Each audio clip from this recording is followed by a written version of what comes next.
Hello, hello, hello. Welcome to Gemini Decan III. It is a little bit overcast and threatening rain here in sunny Florida today, which may result in a dump that makes me edit this video, but it also is somewhat appropriate for the decan at hand. We have the 10 of Swords for Gemini Decan III. This is the completion of our very first numbered card sequence in the tarot, going from Aries 1 was the 2 of Wands, 2, 3, 4 of Wands was all of Aries, all of Taurus, 5, 6, 7 of Pentacles, 8, 9, 10 in Gemini of Swords. So this is the completion of our first sequence. We are in the most densified Sephira. We're in Malkuth, the matter with things, how things, all of that light that travels down that path hits the material plane. Let's do a little recap of our last two decans in Gemini. So Gemini I, we introduced the blindfolded guide, and we talked about Ibn al-Arabi's two sides. We talked about choosing the blindfold consciously to focus and open the eyes of the heart against endless proliferating pathways. Too many choices. Then we moved on, and that introduced our the first of our dream incubator images, which is the image of the spindle. So that is the chaos of the yarn that gets, or the chaos of the wool that gets slowly fed into the spindle to become thread. Okay, Gemini II, we talked about the crown, who rules, who gets control when we select an image. That was about reflection. The dream incubator image here, if one was spindle, this one is mirror. This is reflection. This was discussion about the double moon and about passive versus active engagement with the image. Participatory governance versus monarchy, or rule by law, or rule by hierarchy. Who transmits? Who reflects? Is the question of Gemini II. But the mirror cracks in that episode. The mirror cracks because sometimes the image gets away from itself and takes on its own image, becomes a tulpa, becomes a Mr. C in the world, becomes a rampant ego of hunger. So we do see a progression moving here, and we're now in Gemini III, and I'm going to show you the image of the 10 of Swords. We'll start with the Rider-Waite, and I've said a version of this for all three of these images for Gemini, but this image, in terms of the Rider-Waite, is next to death probably the most feared card to receive in a personal reading. This is the 10 of Swords. Let's just sit with this for a second. The name for this card is Ruin, the Lord of Ruin. And what we have here is a black sky, but right there in between, you can see that this is the dawn. This is a new day rising. So this slaying of this figure happened last night. It is a done deal. There is no chance for escape. This person is dead as dead can be. In fact, 10 swords shoved into the spine of this person means that there is total rupture. there is no continuity possible when you sever the spine of an individual. He dead. Now, who is this figure? Lots of questions about that, but some would suggest this is the king. The king is slain. So what happens when the image crumbles? When the image falls apart? That's Rider Waite. That is the Ten of Swords. Let's just take a look at Meleen's Talos 777 because it gives us a really nice continuity between the modern tradition. Ten of Swords, ruin. Here is the glyph for the sun. Here is the glyph for Gemini. The glyph for the sun is here because the Chaldean ruler of this decan is the sun. So we have moved all the way through the Chaldean rulerships, which there are 7 Chaldean planets. We started in Mars, and we moved through all 7, and now we've begun repeating. We've hit Mars again, and now we're hitting the sun for a second time. The sun was last visited in Aries Decan 2. But look at this image. It is actually more clearly a daytime image, but we are in the desert. We are evoking brothers or twins or siblings, one that has slain the other. One is dead, one is triumphant, jumping over, and being in the desert, and then also looking at the tops of those swords. I see the image for Osiris and Set. So this card is deliberately evoking that. Osiris and Set. We have a Sun King triumphant. We have a slain king or brother dead. Look at that. That was pierced in the heart, it looks like, as well. Okay. Let's just briefly look at the sun images. This is our classic Rider Waite sun. All things sun. We have the wall, we have the sunflower, we have the child on the white horse. All right. And you'll see that most tarot images, the Rider Waite's one of the only ones that does not have twins. This is Talos 777 sun. You have 2 cherubic children in a loving embrace in front of that wall. In the description, it says they're on a fairy mound, which I kind of like. Now, there's an interesting thing happening with the glyph there of the sun, but you'll notice in the middle there is the infinity symbol. The infinity symbol is often present with the sun image. Let's look at Tabula Mundi, also from Meleen. The glyph is doing a similar thing. And that glyph, I'm not going to talk too much about it, but that is about timekeeping. And then we have the infinity symbol you'll see again. Now, interesting, there's another solo eye here. The Eye of Horus, perhaps. There's a solo eye here, and there's a pine cone on top.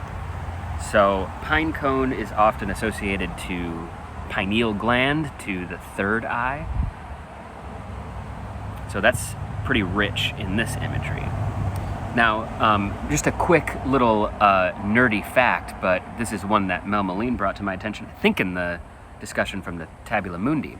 That infinity symbol, one way to think about why that infinity symbol exists on the sun card is to recognize that if you went outside and went at the exact same time a day for the entire year, at the exact same time, and took a photo of where the sun is every day for the year, and then superimposed those images all together, the sun makes a figure 8 shape throughout the year at the exact same place,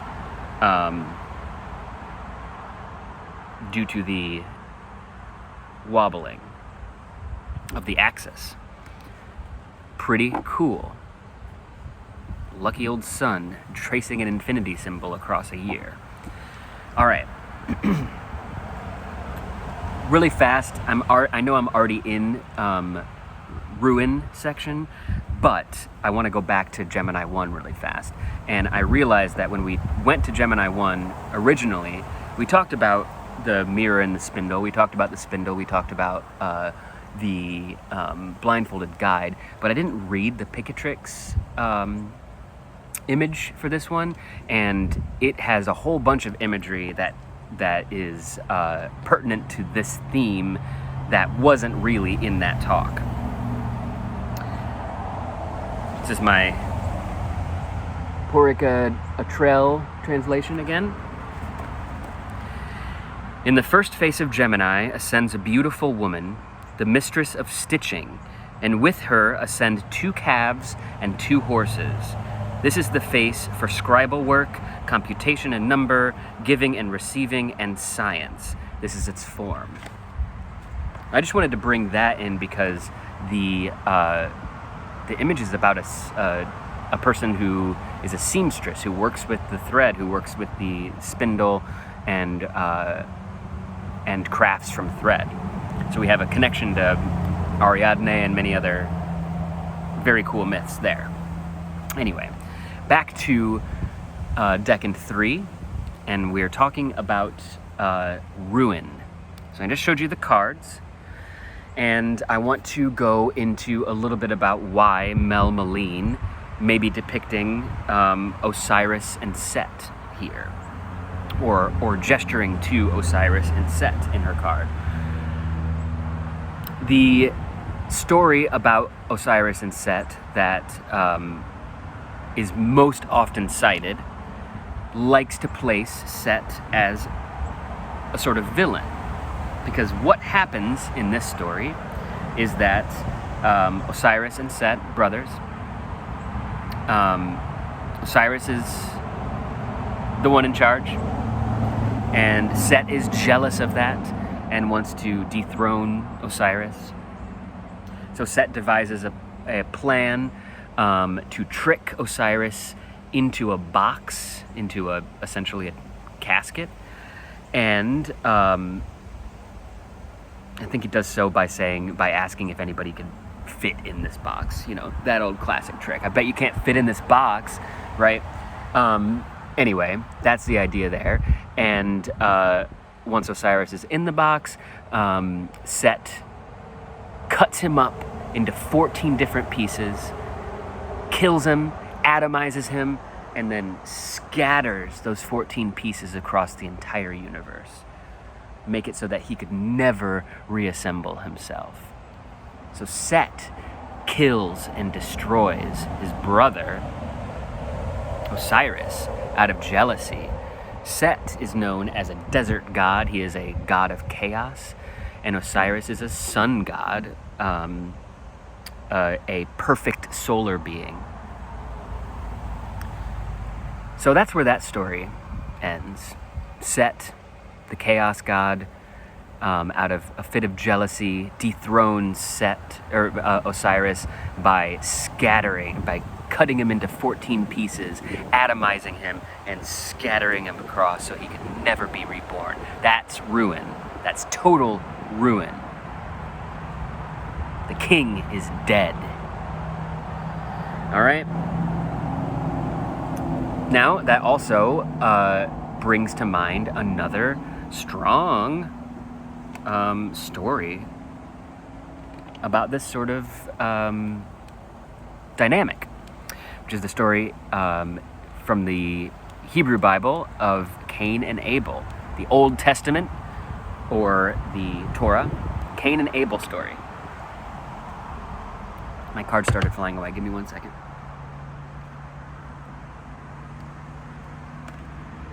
Okay, I hide these. That goes there, so I keep it in mind. That goes there. And these go in here. Okay. Cain and Abel. You don't know the story of Cain and Abel? It is the first two sons of Adam and Eve, the first two humans in the Hebrew story. So this is the first version of Lineage that happens, and it ends in catastrophe. It ends in disaster, because Cain kills Abel. Cain kills Abel. And they weren't saying this or anything like that, but I think that Abel was like the good son. That's the idea here, right? So the corrupted or evil son kills the good son, and it's a devastating thing. The lineage of the very first man and first woman is ruptured, is broken. Another one, let's go back to Greece. Let's talk about another type of rupture, a type of catastrophe. I'm going to tell the story of Apollo and Coronis, or just mention the story of Apollo and Coronis. Apollo and Coronis get together, and Coronis, they love each other, and she conceives of a child, of Apollo's child, but she falls in love with a mortal man, and I can't remember the name of this person right now, but falls in love with a mortal man and cheats on Apollo. And the perfection of their union was forever ruined. Now, what happens is pretty brutal, but the gods are pretty brutal in a lot of these Greek tales. Apollo sacrifices Coronis, straps her up in a building and puts her over a funeral pyre and burns her alive. That is what she gets for infidelity. So that is a form of ruin, another lineage that is tainted because of infidelity. Okay? So, what this generally is getting at here is this like twin dynamic, because we're in Gemini, right? And then we can talk about those twins. That's another one, Castor and Pollux. This is another type of ruin that happens. You have Castor, and Castor is the immortal twin brother, and Pollux is the mortal twin brother. And at a certain point, disaster happens, and Pollux dies. And twin losing one half of their being is so excruciating for Castor that he is willing to give up his immortality in order to hope to bring Pollux back to life. But it's devastating. He's lost his brother, his other half. So what does that do when the image collapses like that? What does that do to meaning? His meaning appears to be completely dead. A map densifies to the place where it is completely meaningless, or the map drifts to where it's not indicating reality whatsoever. I have one interesting example of a linguistic ruin that is a recent cultural example that I like a lot. I'm going to talk about Kendrick Lamar and his trajectory from Good Kid, Mad City to Pimp a Butterfly to Damn to the 2024 infamous real-time rap battle that was happening throughout all of the summer of 2024 between him and Drake and a few others. All right, Good Kid, Mad City. You have your classic rapper out of Compton, genius shining through. That leads to Pimp a Butterfly, which was a cultural voice moment like rap hadn't really seen. A unifying cultural voice moment. And if anybody doesn't remember the album cover, take a look at that one. It is him and all of his friends on the White House lawn. Iconic cover, huge success, and the way Kendrick was able to give voice to his generation was unmatched. He was essentially the king already there. But then comes Damn. Damn is his crowning achievement, not only from his own culture, his own upbringing, and surmounting that, but it is a global cultural coronation for Kendrick with Damn. He wins a Pulitzer Prize for this work. It is the height of his supremacy as a wordsmith, as a language, a Martian bearer of the sword of language. Now, what happens when that's pushed to the point of ruin is what we see in 2024 with his weekly rap battle exchanges with Drake, ending in with Meet the Grams, Not Like Us. Not Like Us was the crowning moment. Total destruction of your enemy through language. Total destruction of your enemy, and yet something of emptiness or diminishing returns, or the thing falling apart in terms of the light of the sword of language cutting through and drawing lines and surgically performing surgery, right? There's something empty about bringing that level of perfection to the takedown of one other person, the total takedown of one other person. And what happened right after this whole battle was Kendrick got his Super Bowl spot. And it was a really fun performance, but the Super Bowl moment,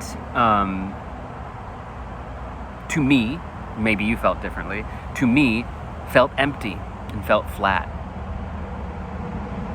It was the sword, the Martian sword of language, reaching a point of total saturation and losing its the weight of meaning. Language consuming itself. All right, so that brings me to, in this topic of ruin, that brings me to a concept that I've been working on for a little while that I've been calling Imaginal Catastrophism. Imaginal Catastrophism. And it is similar to my two moons idea, but it is a acknowledgement that catastrophe is not linear, it is cyclical, and it's also a fractal phenomenon. So what I mean by that is that catastrophe happens to civilizations that collapse. Catastrophe happens to a family that loses a patriarch. Catastrophe happens to a lineage of a bloodline. Catastrophe happens at the cellular level. Apoptosis is programmed cell death, which is a thing that is healthy for the body to do, but it is when a cell commits suicide because it has corrupted information in it. So it's a fractal phenomenon. catastrophe. It is not a moral phenomenon. There is nothing that catastrophe is trying to do to us. I think it might actually just be a feature of light entering into matter, to be somewhat abstract about it. Light's journey through matter will periodically come to catastrophe, come to rupture.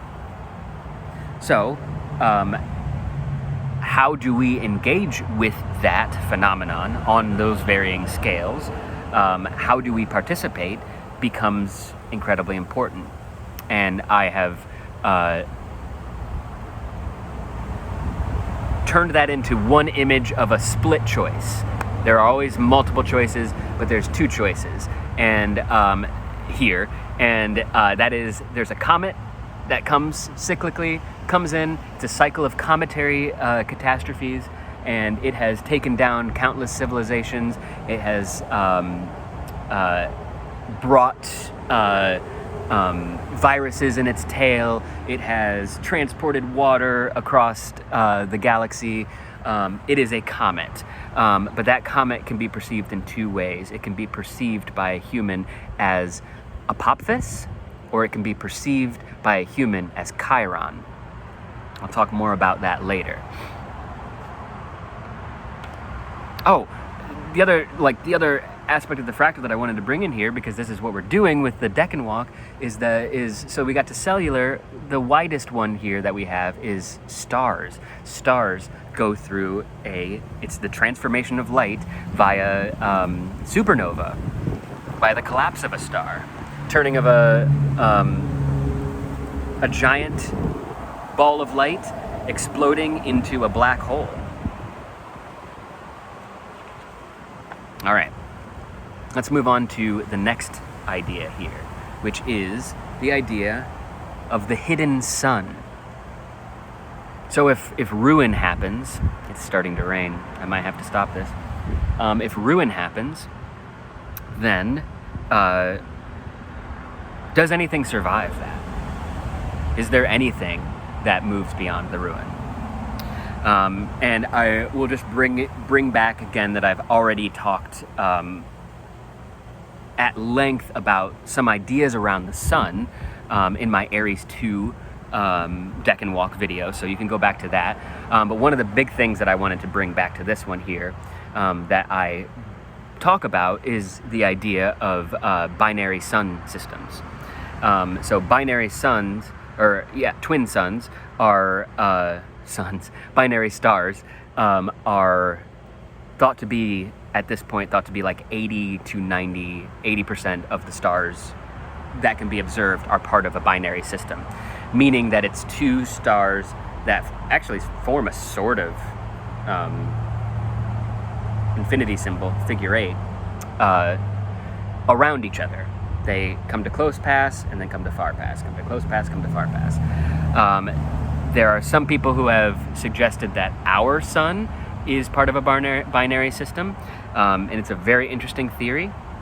There are a couple of candidates in this theory. There is Barnard's star, and there is Sirius as the star that is our sun's companion. Mythologically, I love Sirius as the idea of the star that is our companion. So we're not bound to facts and reality here. We're dealing with images, so let's go with that one. That one is currently the most mythically rich one. Binary suns. There's also the idea that wow, that was a loud car. Twin sun phenomenon, when our companion comes closest, that is a key component in the cycle of cosmic catastrophes. One thought there is that when the companion star approaches our Oort cloud, which is also still just a hypothesized swarm of debris on the outer reaches of our solar system, that it disturbs the Oort cloud and sends that debris into our inner solar system, hurtling toward our sun, and we can get caught in that path. Okay, So that's one idea. It's not universally accepted, but it's very interesting. So, binary stars, I would like that to, instead of evoking something scary in this moment, I'd like that to evoke the idea of companionship, of two stars that are incredibly far away from one another, yet are in a companionship. They're in a relationship with one another. They are, in a very real and literal sense, sharing light. Their paths are sharing and circulating light. So we'll return to our Gemini twins, Castor and Pollux. Castor and Pollux, who are right here in this card. Gemini twins. So there is a way forward in this devastating story. Castor willingly gives up his immortality, his permanence of immortality, in order to have his brother return to life. But the only way that that is possible is if they share the overworld. They exchange. So Castor gets to be in the overworld for a day, while Pollux has to be in the underworld. And then they seesaw, and then Pollux gets to be in the overworld, and Castor has to be in the underworld. They never get to be in the same space together, and yet they are still in relationship, and they are both still living and both still continuous, and they are exchanging energy across the light spectrum, if you like. It's kind of a beautiful thing. It's not a perfect solution. It's not a resurrection. It's not a happy ending, but it is something that is quite beautiful.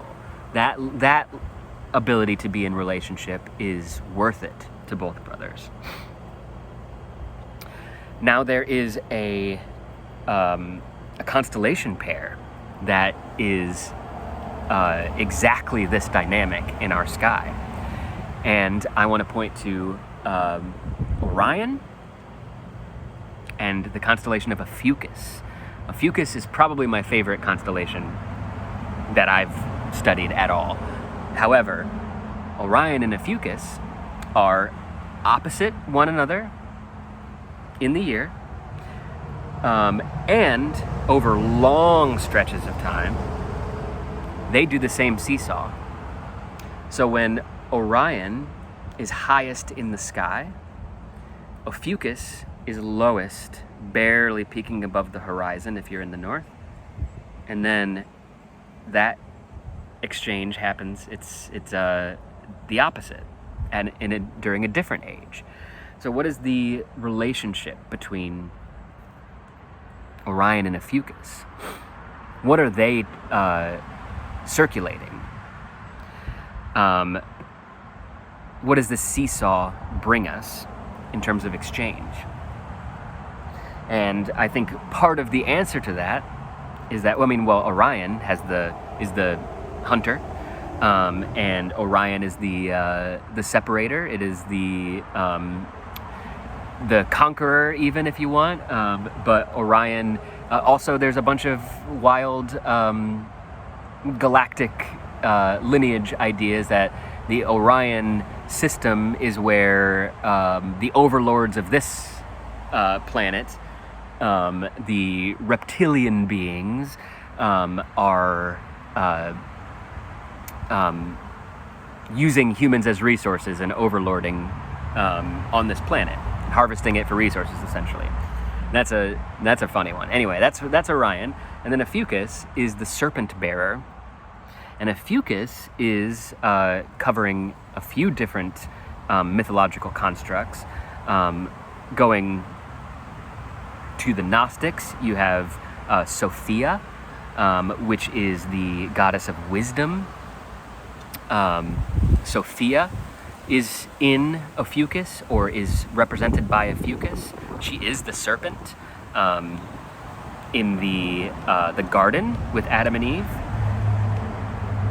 She's the serpent that convinces them to eat from the tree of knowledge. Okay, and then another one is Asclepius. Ophiuchus is depicting Asclepius, who is the serpent bearer in Greek myth.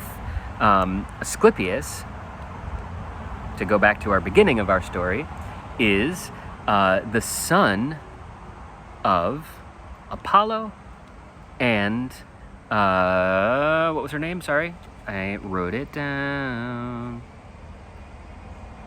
Coronis. Apollo and Coronis.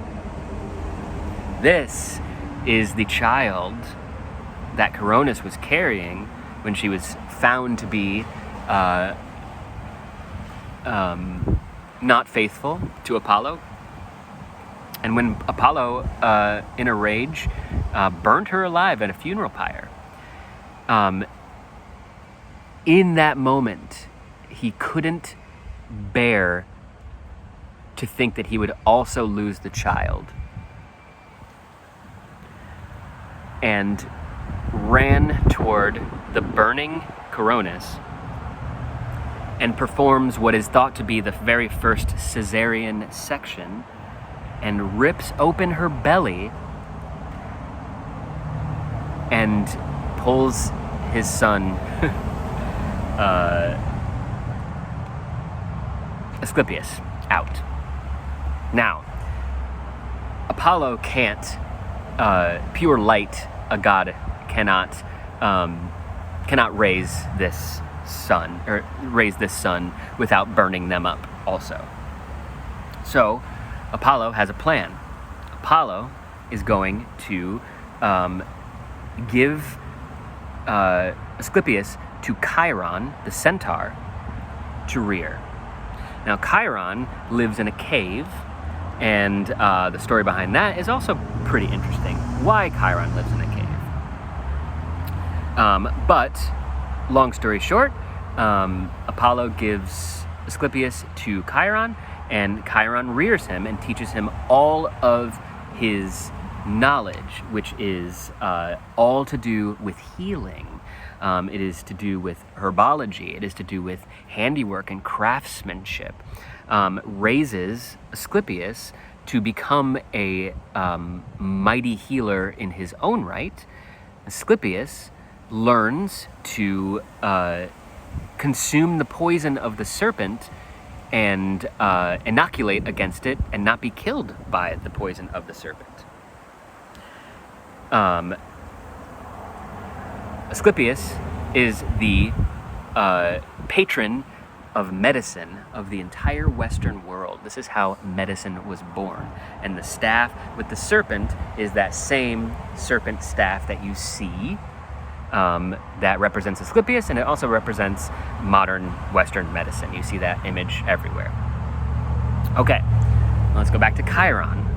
And what's Chiron doing there in that cave, and why is the centaur the one who Apollo trusts with the rearing of his son, Asclepius? Well, Chiron is a different type of bastard. Well, Chiron's more... Okay, anyway. Whatever. Forget I said that. Chiron is the son of a sea nymph, which I can't really remember the name of, and Kronos, the god Kronos, the father of the Titans. Kronos and this sea nymph give birth to Chiron, and it's sort of thought that this happens because Kronos's wife, Rhea, shows up right when they're in the act, and Cronus, in order to hide, turns into a stallion, and so somehow that image makes Chiron into a god that is half human, half horse. centaur. Okay, cool. So mother gives birth, sea nymph gives birth to Chiron, and is so terrified by his appearance that she abandons him on a mountain next to a cave, and that cave becomes his home. So that's the first wound of Chiron. Chiron is wounded by a mother who can't stand the sight of him, and is abolished to a mountain, and is going to live in a cave. So that's his first familial wound, and the person who takes him under his wing, the god who takes him under his wing, is Apollo, actually. So Apollo is the one who transmits the all of the healing and power of the sun to Chiron. Teaches him how to work with light to harvest plants, to create tinctures, all these things. So Chiron grows up. There's also a whole class of centaurs, and all of them were birthed by a different pairing. A cloud goddess and a mortal king, Ixion. All those centaurs are thought to be wild and unruly and warring and drunken, like the base animal instinct of humanity. That is not Chiron. Chiron is a wise healer. Okay, now we get to a later part of Chiron's story, where Chiron gets caught up in the middle of Hercules's labors. So Hercules has gone through a number of labors. He has killed a creature called the Hydra, which is a chaos dragon. Essentially has multiple heads, and every time you cut a head off, two more appear. So it is a endless proliferation. There we go. Proliferation of a being that you can't kill. It's a chaos dragon. He eventually buries a head. It still doesn't kill the Hydra. The Hydra is immortal. But he dips arrows into the poisonous blood of the Hydra. And when all of the centaurs come in to try to steal I think it's Pollux is the centaur that is going to share some of the wine of the gods with Hercules in one of his stations in his hero's quest. And as soon as he opens the god's wine, all of the centaurs can smell it, and they come in and start a crazy, unruly fight. And that is what Chiron gets caught up in. He's trying to stop this and de-escalate this whole crazy battle that's happening. And accidentally, Hercules fires the Hydra poisoned arrow into his thigh. So Chiron is immortal, and so this wound cannot heal. This wound is the embodied clash between the perfected form of the gods and the total immortality of chaos clashing together in a wound in a thigh of an immortal being. This is the wound that I think that Leonard Cohen is talking about in his lyric. There's a crack in everything. That's how the light gets in.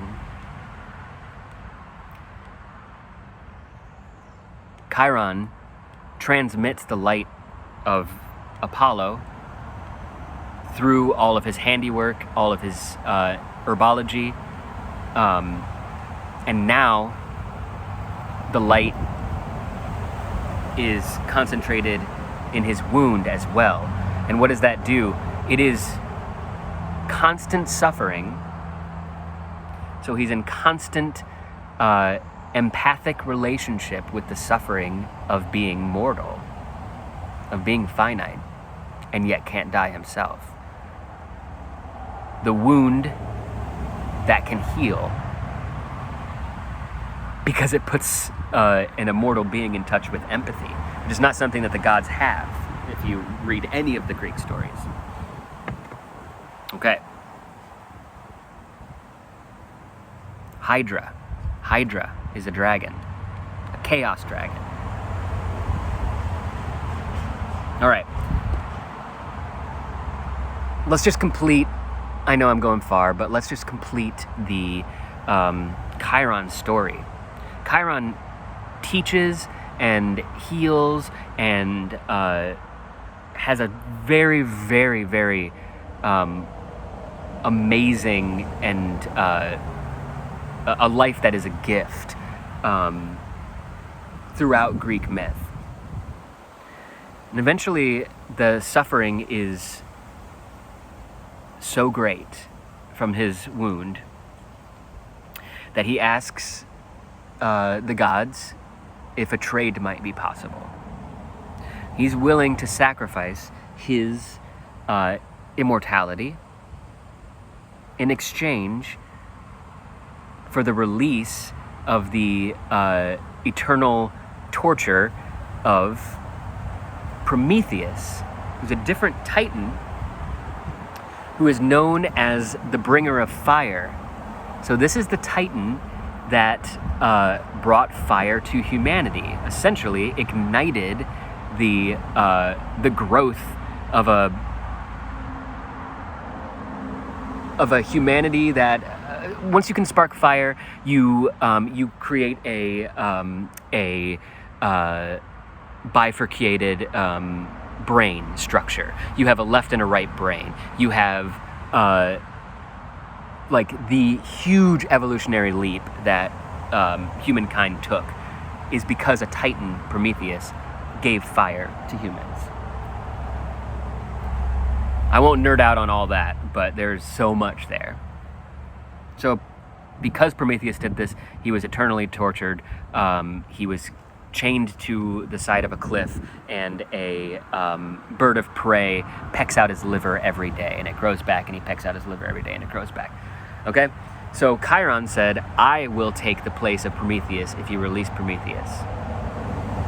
So Asclepius, born out of a funeral pyre, cut out of his mother, who was killed, is ruined because of her infidelity, is the transmitter of the lineage of Chiron, who essentially returns the fire to humanity by taking the place of Prometheus. There's so much there. There's so much there. But it's really convoluted also. So let's anchor it in just astronomy and the pure moment that we're in. We are a few days away in Gemini III from the summer solstice, from the 0 degrees Cancer point that represents in our year, if we're in the northern hemisphere, it represents in our year the time when the sun is above the horizon the longest. 0 degrees Aries point, which comes usually on the 20th of this month of June, 20th, 21st. That 0 degrees point is the reigning of the sun supreme in our daytime sky. Longest days, shortest nights. It is the triumph of the sun. And yet, hidden in that triumph, across the way, is the 0 degrees Capricorn point. Now, the 0 degrees Capricorn point, as I mentioned in one of the other ones, is the moment when the darkness prevails. It is the longest time the sun spends in the underworld. It is the 3 days of darkness. It is the god who spends time in the underworld, the shaman who spends time in the underworld before being boiled alive and reborn again. It's the eternal waxing and waning of the light, of our shared light, of our sun, which may be a twin. Okay, so why is the Cancer one, where the sun is victorious, the longest time in the day, why is that a hidden, what is the hidden sun there? Well, the hidden sun there is the seed of the darkness across the way, because this is only a moment in time when the sun reigns supreme. The moments leading up to it are the sun gaining supremacy, if you like. The moments leading away from it are the sun already dying. So the seed of total darkness of the dark sun is hidden inside of the sun when it reigns supreme at its highest level. That's the solstice.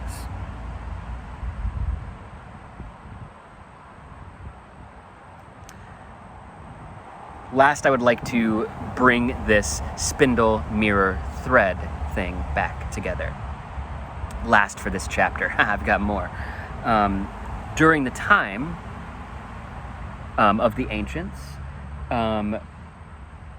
when spindles were beginning to be in use, the way that the wool was first gathered is that it was wrapped around the thigh of the person who was going to feed this slightly organized, wrapped around the thigh wool into the spindle, and the spindle's movement is what creates the thread out of that.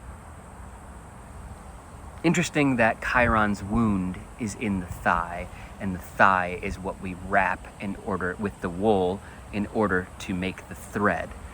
So what is the thread here? What is the thread?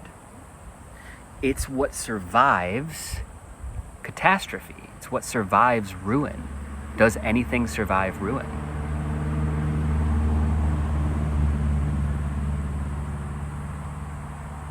So, let's look at our images again.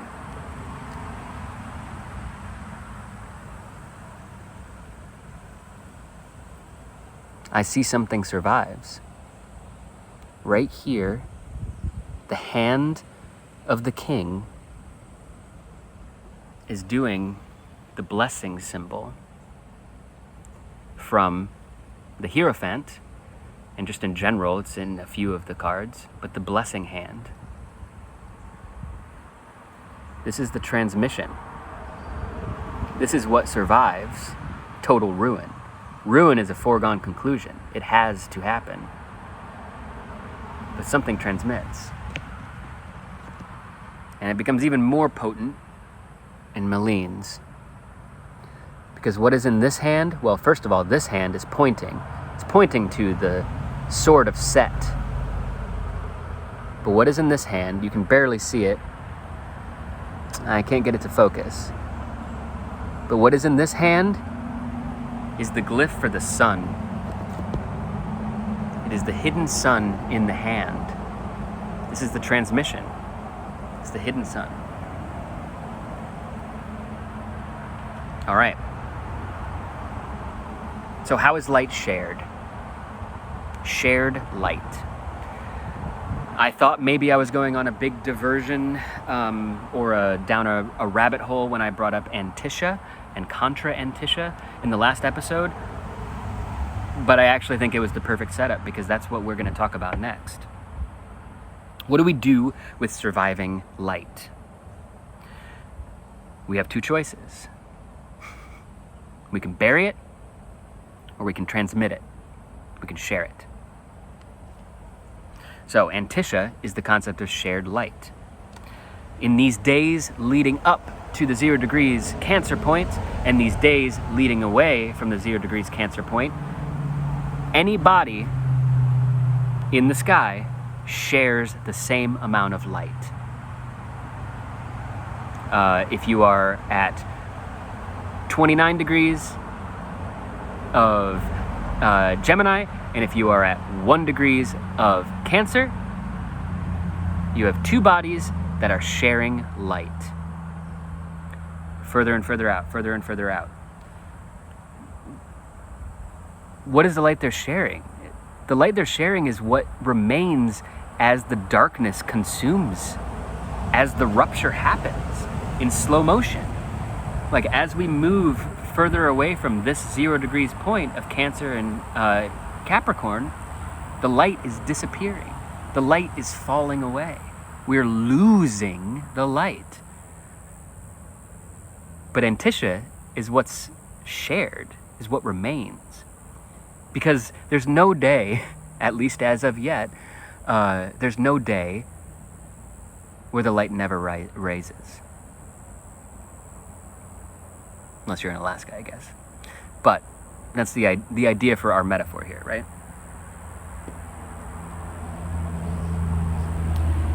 Contra Antiscia is the opposite. You take your 0 degrees Aries and Libra point, and that is essentially light above the horizon and below the horizon. So the Contra Antiscia is the same image as the Castor and Pollux, or Ophiuchus and Orion. It is when something is at 1 degree of Aries, and when something is at, 1 degree of Aries and 29 degrees of something else is at 29 degrees of Pisces. The Pisces has less light, exactly the same amount less light as the 1 degrees Aries has light. Does that make sense? It's a different type of witnessing. A reflection, a crossing. This rain is happening. Give me 1 second. Let me see what I can do.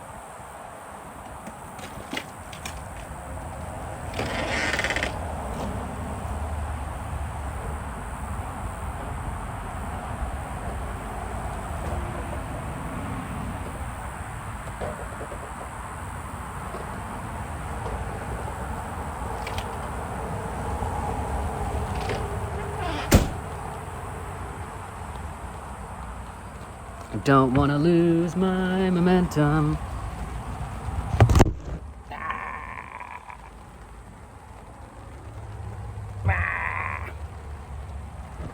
I'm still here. I'm still here. Okay. All right. Antiscia, Contra Antiscia. Now let's talk about Chiron. Chiron, the word translates to hand. Hand, chair, Cheir, means hand. So everything that Chiron represents is about this. It is handiwork, it is craftsmanship, it is harvesting, which, that even can look back at our Mars as the god of agriculture. It's harvesting, it is herbology, it is healing with the hands. Well, healing with the hands, the most modern example of that is Reiki. But it's an idea that's been around for a long time, is light transmitted through the hands. There's a hidden sun in the hands, and that's how the light transmits. Hand is surgery, detailed scalpel work. So the wound receives and the hand transmits. So this is my final stretch here. We started with Set, and Set is, in our original telling and in the most popular telling, the villain of the story. He's the one who chops his brother up into 14 pieces and scatters him about. But Set, in an older story, is the only god who is capable of defending Ra, the sun god, from the chaos demon Apophis, the chaos dragon Apophis. Set is the only one who can defend against the all-consuming chaos of Apophis. That's huge. It's huge. How does Set do that?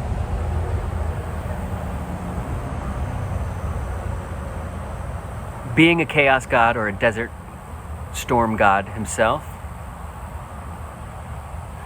Set understands how to open the aperture widest before selection or chopping or categorizing. Open the aperture the widest so that the most information, without any gaining supremacy, come through and without losing themselves. I hope that makes sense. It's a relationship to chaos where it's understood that chaos contains all the light. It has all of it. It's not organized yet. I think it's the only way that Set was able to defend the sun, because he had that chaos in him. He had the widened aperture in him.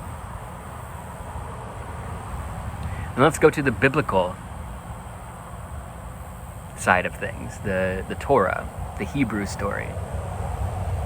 We add an H to the end of Set, and we get Seth. And what is Seth? But Seth is the son that was gifted to Adam and Eve after Cain killed Abel. Set is,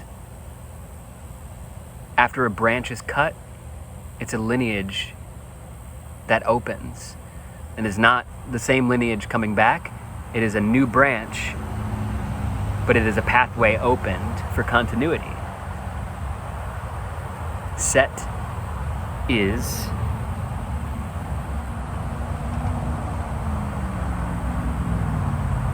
lineage. It's a replacement son.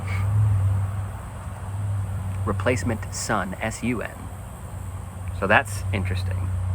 And then we can go to the Gnostic, the Sethian. And the Sethian is that transmitter. Sethian Gnostics are the transmitter of that light before entrapment in the sphere within sphere of illusion that the Archons trapped humans in, or that humans were birthed into, really.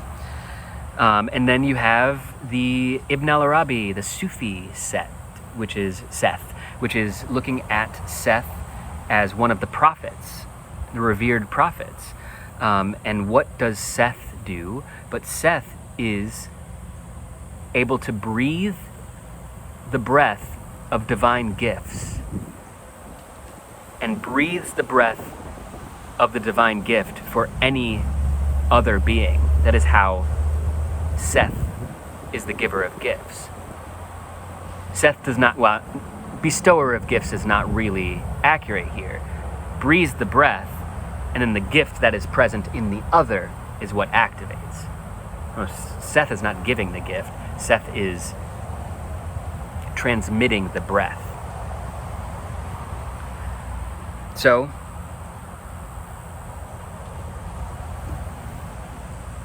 transmission. What is transmission here? If we look at Set to Seth to Seth to Seth. Well, it is how a break can turn into a carry. How does something move from breaking and distinguishing to carrying the thread, to carrying the light, and then to passing the light.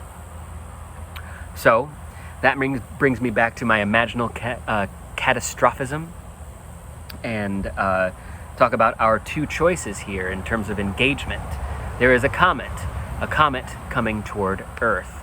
There is a comet coming toward Earth, and when humans look up and engage that comet, and the way they engage that comet is through fear, that comet is named Apophis. That comet creates a fight and flight behavior in the humans. They scatter, they bury, they hoard, and ultimately they rupture. The light is buried, the light is not carried. If the human looks up at that comet streaking across the sky directly toward them and engages it with love, and that comet is called Chiron. Chiron is handiwork. Chiron is light transmitted through craftsmanship, through healing arts.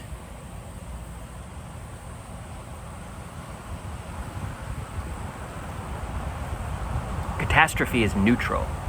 Rupture is inevitable. How do we engage with that rupture? Fear or love? Cages or wings? In the word of, what is that? Tick, tick, boom? Cages or wings? Which do you prefer? Ask the bird. All right. Nobody owns the light. It just keeps on changing hands. It's the last thing that I wrote down. So I think that's the end of this episode. Ruin. The hidden sun. Shared light. This has been Gemini Decan III. Thank you.